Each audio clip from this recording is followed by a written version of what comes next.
Vegetable shredder machine.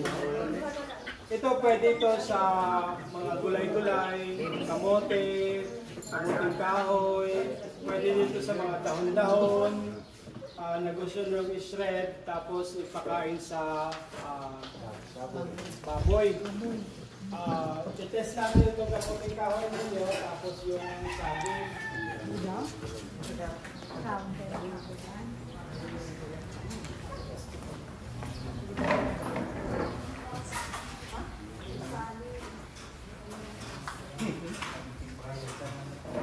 Ingat lang kayo kasi ano to matalim. So ito ang gagamitin natin para sa protection ninyo.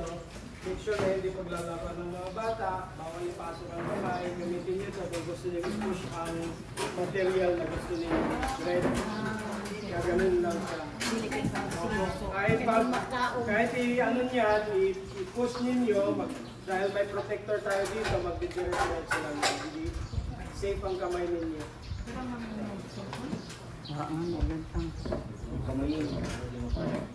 Si Arlene po ba? Nandito po sa likod ang ating on and off button. Meron siyang on and off. I-press nyo lang po yan.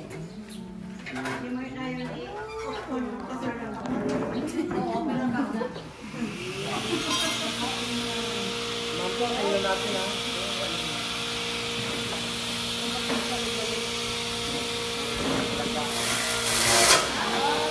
Ang galing. Guru lang galing.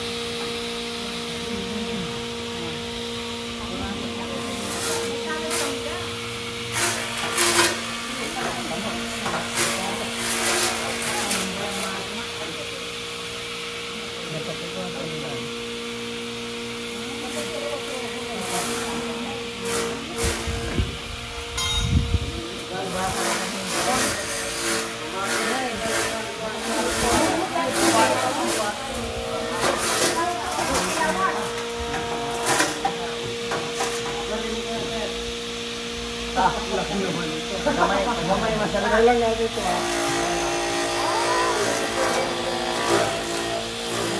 Tuwal pa ba na?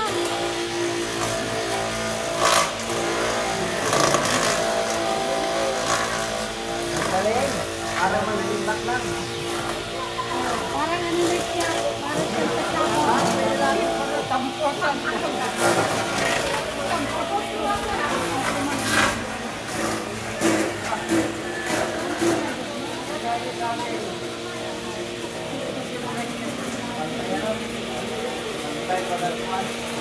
Ako galing maya gilingan sa mga tagi na bukbuk no.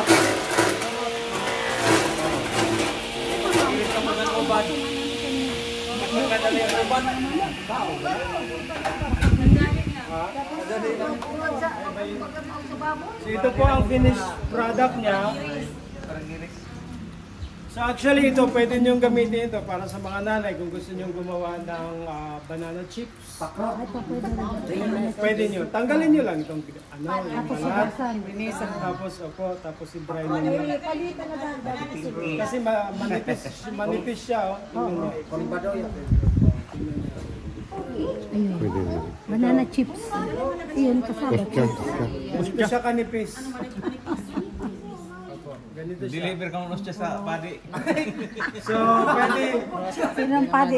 pwede nyong gawing pangnegosyo sa mga kababayan. Gawa kayo ng mga chips, kasaba chips, banana chips, kahit kamote chips, pwede din.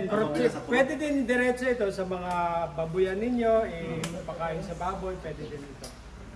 So ito po, multi-purpose shredder natin, crops and vegetables shredder. Di ba pwede pa din balik na? Pwede, pero mas ano siya, magiging mushy. Durog na siya masyado. Durog na durog. Pwede din po ninyong ilagay dito kung halimbawa carrots na gusto ninyo na ang isang shred lang. Kasi ito malaki to dito dito maliit yung mga tag-isahan lang. Carrots, yung mga mahaba pwede ilagay dito. So, ito po yun. Very, maliit lang siya pero multifunctional. Pero pwede rin siya ilagay dyan yung carrots na parang pa-cubes, pwede rin. Hindi cubes ang lalabas. Ang lalabas. Ang lalabas niya ito. Ganyan. Kasi ang blade niya, ay 4 ang blade niya, nakaganon lang. Ang ikot lang yung pag So, isang ano lang. Ganyan lang siya. Ganito pala. Ahay. Opo. Ay, ano mo? Test na